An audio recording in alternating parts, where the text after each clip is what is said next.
1 second. Just 1 second is enough. When the pilot turned his head, the green light reflected from the cockpit window burned his eyes. The pain was instantaneous, sharp. It shot through his brain like an electric shock. His hands slipped from the controls. The P-8 Poseidon reconnaissance plane, flying at an altitude of 300 feet, just above the sea surface, momentarily went out of control. A sailor standing guard on the deck of the USS McCampbell warship was the first to notice the light dancing on the horizon line. Green, with laser precision, at eye level. Then another one, and another one. The beam of light directed towards the bridge section of the ship blinded the screens in the command center. Date, February 20th, 2020. Location, South China Sea near the Spratly Islands. A war did not start that night, but something definitely did. An invisible, silent, deadly hunting game. So where were the lights coming from? And why couldn't anyone stop it? Initial reports reached the commander of the U.S. Pacific Fleet in August 2018. 2 pilots stationed at a military base in Djibouti reported being subjected to a green laser attack during a routine reconnaissance flight. Burning eyes, blurred vision, headache. The laser source was documented, the base area of the Chinese People's Liberation Army. The Pentagon quietly took note. An incident. Maybe it's a coincidence, but the coincidences multiplied. October 2018, East China Sea. USS Chancellorsville cruiser in waters near Qingdao Port. 2:43 at night. Deck crew encountered a sudden flash of light. This time there were reflections not only on the green, but also on the blue spectrum. Source: the Chinese Navy's Type 052D destroyer Changsha. Distance: 1,200 meters. I couldn't even see 2 feet beyond me, Marine First Class Marcus Williams said. My eyes watered, everywhere was in flames. It's like someone put a flash in my head. The Pentagon took notes again in silence. 2 incidents. Maybe a tactical mistake. December 2018, the Pacific Ocean, off the coast of Guam. A C-130 cargo plane on final approach. Pilot Lieutenant Colonel Thomas Chen saw intense laser light reflecting off the cockpit window when he was 8 miles from the runway. The plane staggered. Autopilot is disabled. Manual control. The giant plane weighing 47 tons was able to stop on the runway thanks to the pilot's success in landing almost blindly. If I hadn't been able to have that moment, I would have killed 14 people, Chen said. The light was so intense that I couldn't see the control panel. Everything was white, then green, then white again. An investigation has been launched. The laser source was found. Chinese fishing vessel Lufeng 77. But the ship was registered with the Chinese Naval Intelligence Unit. It was not a fisherman. It was a spy. And the Pentagon was no longer silent. In the spring of 2019, the American intelligence community noticed something strange. The laser attacks were not random. There was a pattern, a strategy. First the pilots, then the ship command bridges, then the radar operators. The targets were carefully chosen. Critical personnel, critical moments, critical areas. When Sarah Chen, a senior analyst on the CIA's China desk, name changed, mapped the events, she was shocked. This wasn't just harassment, he later testified under oath to the Senate Intelligence Committee. This was an operational test. They were measuring the reflexes, the reactions, the protocols of American military personnel. May 2019, the destroyer USS Preble was conducting a routine transit of the Taiwan Strait. Such transits, called freedom of navigation operations, were conducted to demonstrate the application of international law in the face of China's disputed maritime claims. Political message for Washington. Provocation for Beijing. Midnight. The ship was 12 miles off the northwest coast of Taiwan. The bridge crew was hit by a sudden surge of light. This time was different. The laser wasn't coming from just one point. From 3 different sources, from 3 different angles, simultaneously. Coordinated attack. The ship's radar systems were blinded. For 47 seconds, the USS Preble became a lonely and vulnerable target at sea, despite billion-dollar technology. Commander Lieutenant Colonel David Hughes has initiated an emergency protocol. The ship has reduced its speed. All teams have been put on alert, but no one fired, because there were no rules of war that said how to respond to a laser attack. It was neither an act of war nor an accident. It was a gray area, a deliberate, calculated, deadly gray area. The lasers were cut off after 47 seconds. The radar is active again. Chinese ships have disappeared without leaving any trace. Hughes wrote in his report, "The enemy blinded us, left us defenseless, and showed that he could strike whenever he wanted, and we could do nothing." The Pentagon took note again, but this time he asked a different question. So what can we do? The South China Sea was a battlefield of 3.5 million square kilometers. But this was not a war in the traditional sense. No bullets were flying, no missiles were being fired. There was only light, green, blue, infrared, invisible weapons. China's strategy was simple: digest the American military presence, intimidate, make it blind, but never commit an act of war. At the end of 2019, the American Pacific Command released a classified report documenting the frequency and severity of laser attacks. The numbers were staggering: 127 confirmed laser attacks, only reported cases. 34 pilots reported temporary loss of vision, 8 permanent damage to the ship's radar system, 3 helicopter accidents, maybe laser-related. But the Chinese government has denied every incident. The fishing vessels accidentally lit the signal lamp. Navigation error during a military exercise. Solar reflection. Diplomatic answers. Lies. September 2019, an incident changed everything. The USS Gabrielle Giffords, a littoral combat ship, was patrolling near the Spratly Islands. The ship, passing by the rocks that had been turned into artificial islands by China, was suddenly subjected to an intense laser bombardment. This time, the target was not the pilots or the command bridge. The lasers were focused on the ship's optical sensors, camera systems, and drone launch platform. Technological blindness. The ship's eyes were systematically destroyed, and it lasted 19 minutes. Commander Major Jennifer Ellinger will never forget that night. "I knew they were watching us. They were studying us. They were recording every second. It wasn't an attack. We were the test field. A billion-dollar ship in the middle of the sea was being tested like a lab rat." The USS Gabrielle Giffords returned to Pearl Harbor after the incident for repairs, $2.3 million in damage. During a Senate Defense Committee briefing, they asked Ellinger, "Was this an act of war?" "I don't know, sir," he said, "but what I do know is this: if this is a war, we are losing." An extraordinary meeting was held at the Pentagon in January 2020.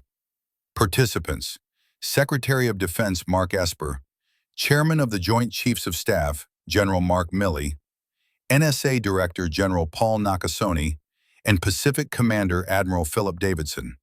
The only item on the agenda: China's laser weapon systems.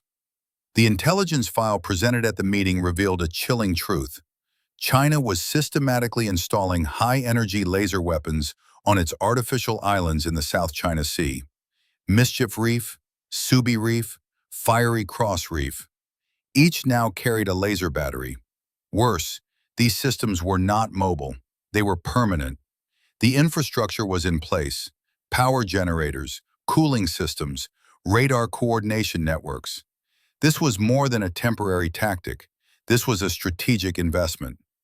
"They're building a laser wall," Admiral Davidson said, "to close off the South China Sea.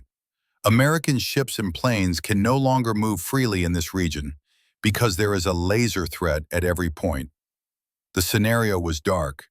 In a Taiwan crisis or real conflict, the American fleet would not be able to enter this area, because every ship, Every plane would become a hunter in the laser network.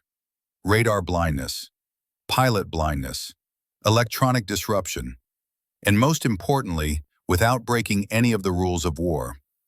How would you retaliate against a laser attack? Mark Esper asked at the meeting. Would you sink a ship? Would you shoot down a plane? But the laser didn't kill, it just blinded him. And is this a declaration of war or harassment? There was no answer. February 2020, the COVID-19 pandemic had begun to ravage the world. The news headlines were full of the virus. But there was another quiet epidemic in the South China Sea: laser attacks. Night of February 20th, USS McCampbell Arleigh Burke-class destroyer, routine patrol, near the Spratly Islands. The crew was nervous but prepared. New procedures were being implemented against laser attacks. Laser protective glasses, special films for bridge windows, extra screens for radar operators. It's 21:47. A light. Then another one, then 5, 10, 20, coordinated attack. But this time it was different. Lasers were dancing around the ship, on the waves, on the bridge window, on the radar antenna. It was more of a psychological demonstration than a systematic scan. We see you. We can hit you whenever we want. The commander, Lieutenant Colonel Richard Burton, did not sound the alarm. Because what would they do when the alarm sounded? Would they open fire? Would they retreat? Both were unacceptable. First, war. The second was defeat. Instead, he watched in silence. His team took notes. Cameras recorded. For 23 minutes, the USS McCampbell was in the middle of the sea, under a stage light. Invisible hands scanned every inch of the ship with the beam of light. And then suddenly it stopped. Darkness, silence, just the sound of the engine and the crashing of the waves. Burton wrote in his report, "This is not harassment anymore. This is psychological warfare. My team is scared, my eyes are burning, and no one knows what to do." A week later, the P-8 Poseidon maritime reconnaissance aircraft was on a reconnaissance flight over the Spratly Islands. Pilot Major Kelly Bronson was at 15,000 feet, normal routine. But the normality was deceptive. 14:22. A sudden flash of light reflected off the cockpit window. Green, bright, sharp. Bronson's left eye immediately burned. A wave of pain hit his head. He removed his right hand from the control pedal. The plane staggered slightly. "Laser! Laser!" he shouted. The co-pilot immediately took control, but the light didn't go out. Now it was coming from the right side of the cockpit. 2 laser sources, simultaneous attack. "Get out of here! Get out of here!" Bronson was rubbing his eyes. He couldn't see. Everything was blurred, lost in a green mist. P-8 accelerated and left the area. But for 17 minutes, Bronson had to fly with one eye. Emergency landing. Anderson Air Base, Guam. Ambulance. Eye exam. Diagnosis: temporary retinal damage. 2 weeks flying ban. "They didn't try to kill me," Bronson said later, "but they tried to scare me, and they succeeded." March 2020, a crisis desk has been set up at the Pentagon. The title of the topic: Directed Energy Threats in Indo-Pacific. Directed energy threats in the Indo-Pacific. The problem was simple, but the solution was elusive. China was using lasers to intimidate the American military presence. But the use of lasers was not officially considered an act of war. International law was unclear. The Geneva Conventions did not cover it. One option: laser protective gear. But this was a defensive position. China attacked, you were protected. Deterrence is zero. Second option: counter laser systems. But this was a risk of escalation. Laser wars. Who is stronger? Who is faster? Third option: diplomatic protest. But China was already denying every incident. Diplomacy was going nowhere. Fourth option: military retaliation. But that meant war. And would you start a war for a laser attack? General Milley said at the meeting, "This is the new face of gray zone warfare. They beat you without killing you, without starting a war, and we are still playing by 20th century rules. The Pentagon ultimately did this. It quietly developed new procedures. Pilots were given laser protective glasses. Ships were fitted with special films. Spare modules were added to radar systems. And most importantly, laser detection sensors have been installed on more ships and aircraft in the region. But these were just bandages. The wound was still bleeding. While the world was confined to their homes during the darkest months of the pandemic, the silent game continued in the South China Sea. But now the game was more dangerous. April 9th, 2020. The destroyer USS Barry near the Paracel Islands. The Chinese Coast Guard ship Haijing 35301 approached the American ship by making aggressive maneuvers. Distance, 45 meters. Dangerous proximity. And then the lasers started. This time it wasn't just harassment. The Chinese ship was trying to affect the course of the USS Barry with laser beams. When the bridge crew was blinded, the ship was unable to maneuver, and the Chinese ship was getting closer. Collision alert. The crew is on alert. The commander ordered an emergency maneuver. USS Barry banked to the left. It reduced its speed. At a distance of 27 meters, the two ships almost collided. At the last moment, the Chinese ship changed course. But the message had been sent. Lasers were not just for blinding. They could also be used to cause an accident. May 2nd, a different incident. The MH-60S Seahawk helicopter took off from the USS Mustin and was conducting routine reconnaissance. The pilot, Lieutenant Alex Morrison, was flying at low altitude, 500 feet, dangerously close to sea level. Suddenly, the cockpit was filled with green light. Laser. But this time the source was unknown. Was it coming from the sea? From the island? Morrison's eyes burned. The control pedals slipped from his hands. The helicopter staggered. The propeller sound changed. Co-pilot Lieutenant Sarah Kim took control, but the helicopter was still falling.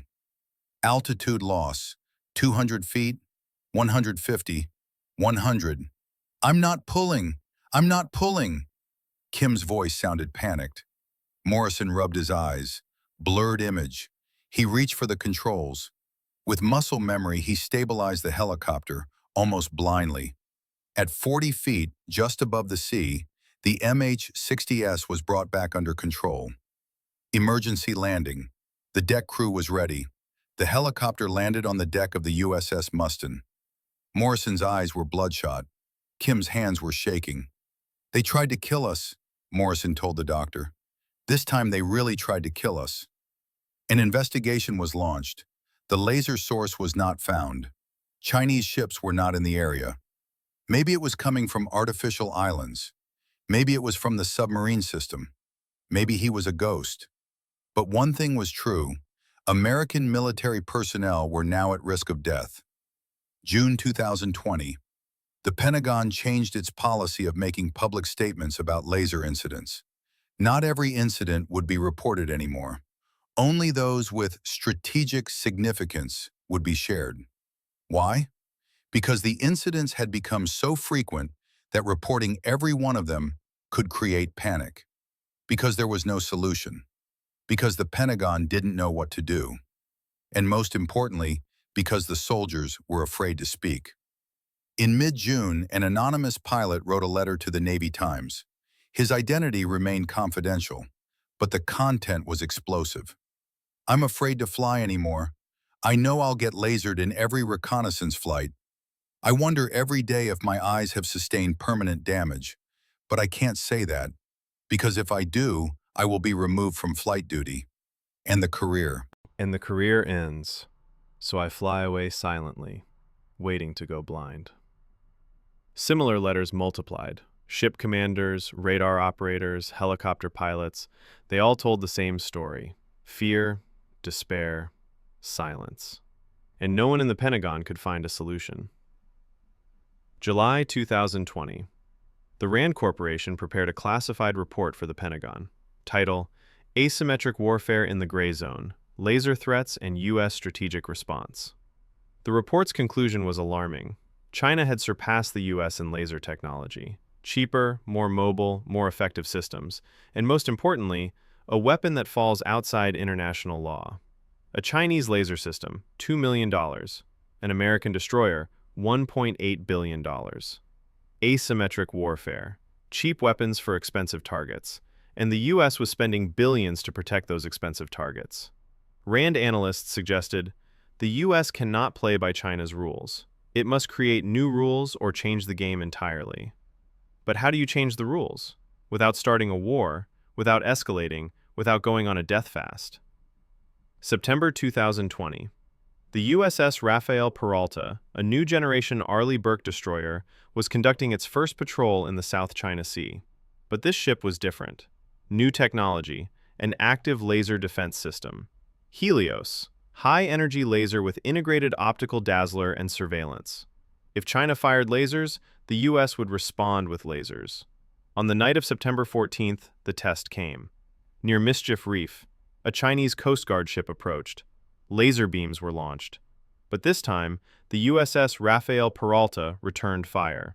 Helios was activated. The American laser system targeted the Chinese ship's optical sensors. A mutual laser battle. 8 minutes. The two ships tried to blind each other with light beams. And then, both sides stopped. Mexican standoff. Laser version. Commander, Lieutenant Colonel Jennifer Torres, wrote in her report, "We succeeded. We responded for the first time. But what did we gain? What do we do now? Are we going to have laser warfare every day?" The Pentagon couldn't find an answer. January 2021. Joe Biden became president. The new administration reviewed its China policy. Laser incidents were discussed in briefings, but there was no new solution. The old policy continued: protection, deterrence, silence. March 2021. The USS John S. McCain destroyer was the protagonist of a tragic event. In 2017, 10 sailors lost their lives in a collision. Now, the ship had a new crew, a new commander, and new morale. But the South China Sea did not forget. On the night of March 7th, the USS John S. McCain was attacked with lasers. This time, the intensity was very high.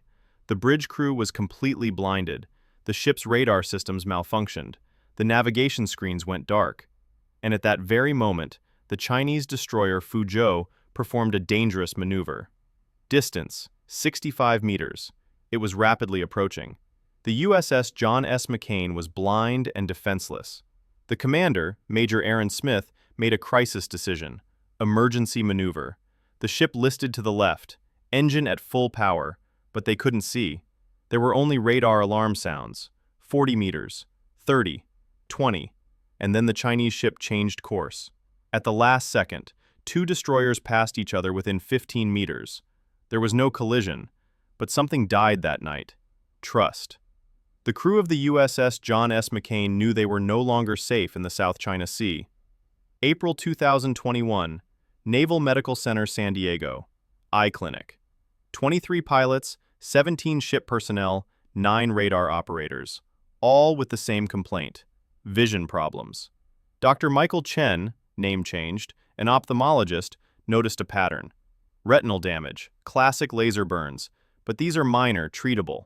The real problem is psychological. Pilot Captain David Lee told Dr. Chen, "Now when I fly, I have panic attacks. Every time I see a bright light, I think it's a laser. Even car headlights trigger me. I have 15 years of a career, but I can't fly anymore." Similar cases multiplied. PTSD, anxiety, insomnia. Doctors called it laser syndrome. An invisible wound, not physical, but real.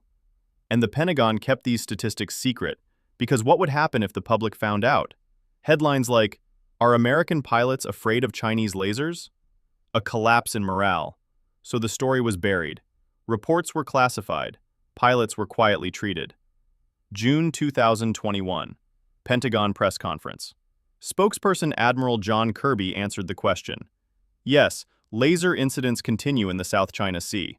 No, we cannot give details. Yes, we are taking precautions." Vague answers. Diplomatic language. The truth hidden. But the truth was, laser attacks had become the new normal. Now every American ship, every flight, took the laser threat into account. Procedures were standardized, crews were trained, technology was updated, and it was quietly accepted. The South China Sea was no longer free. August 2022, USS Benfold near Spratly, routine patrol, laser attack. The crew was prepared. Laser goggles, filter glasses, backup radar. It lasted 12 minutes. Then it was over. Report. Incident recorded. Personnel healthy. Mission continuing. Cold. Clinical. Emotionless. Because it wasn't surprising anymore. It had become normalized. October 2023. A new report. 417 laser attacks in the last 2 years, but only 23 were made public. The rest were classified. Why? Because the Pentagon understood. This war cannot be won. At least, not in the conventional sense. China was beating the US in the gray area with an asymmetric weapon, and the only solution? Endure. January 2024. Taiwan elections. Tension reached its peak. China launched military exercises around Taiwan. The U.S. fleet headed to the region. The USS Carl Vinson aircraft carrier battle group, 6 destroyers, 2 submarines, 75 aircraft, and lasers. Every night, every day, constantly. But this time, the American fleet was prepared. Helios laser defense systems on every ship. Counter-electronic warfare equipment, advanced optical protection. The laser war continued silently in the middle of the sea. Beam of light versus beam of light. Nobody died, but nobody won either. February 2024. New strategy meeting at the Pentagon. Conclusion. The laser threat is now part of the operational reality. We will continue to develop countermeasures, but the fundamental problem remains. China has established dominance in the South China Sea. Lasers are merely a tool. The real message is, this is now our territory. By the end of 2025, the laser game continues in the South China Sea. American ships patrol, Chinese systems monitor. The beam of light comes and goes. But one thing has changed. Nobody calls it war anymore. Tactical harassment, operational difficulty, gray zone activity. The words have changed. The reality remains the same. American soldiers are attacked daily. Their eyes are injured. Their morale is low. But the war hasn't started, because China has already won the war without starting it. Lasers were just a weapon. The real weapon? Determination, patience, and understanding one truth. In the gray zone, the winner is not the one with the highest firepower, but the one that can last the longest. And in 2025, in the South China Sea, China still controls the lights. The question is, how long can the American fleet afford to be blinded? And the answer is, nobody knows. Because the game is still going on. In the darkness of night, in the middle of the sea, green laser beams continue to dance.